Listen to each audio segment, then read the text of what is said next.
गणेशोत्सवात कोकणात जाणाऱ्या चाकरमान्यांना यंदाच्या वर्षीही खड्ड्यांमधूनच प्रवास करावा लागणार आहे। कारण गेल्या 17 वर्षांपासून प्रलंबित असलेलं मुंबई गोवा महामार्गाचं काम अजूनही झालेलं नाही। आजवर कित्येकदा विविध लोकप्रतिनिधींनी या महामार्गाचं काम करण्याचं आश्वासन दिलं, मात्र कोणीही हे काम पूर्ण करू शकलेलं नाही। नागोठणे, कोलाड, लोणेरे भागात रस्त्यांची अक्षरशः चाळण झालेली आहे। कोकणकरांच्या जिव्हाळ्याचा विषय बनलेला आणि गेली 17 वर्षापासून खड्ड्यात अडकलेल्या मुंबई गोवा महामार्गाची सध्याची परिस्थिती काय आहे ती आपण या दृश्यांच्या माध्यमातून बघणार आहोत।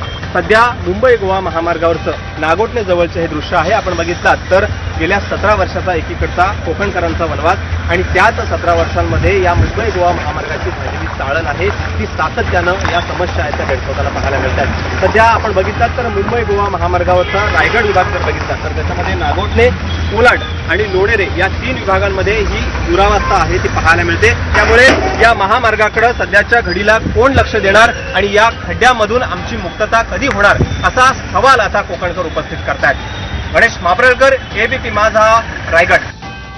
आमचे नेते देवेंद्रजी फडणवीस यांच्या स्पष्ट सूचना आहेत की हा अनेक वर्षापासून रखडलेला प्रकल्प आपल्याला आता शेवटच्या याच्यामध्ये आलाय, हा लवकरात लवकर पूर्ण करायचा आहे। पण त्याच्या आधी सुद्धा गणेशोत्सव महत्त्वाचा आहे।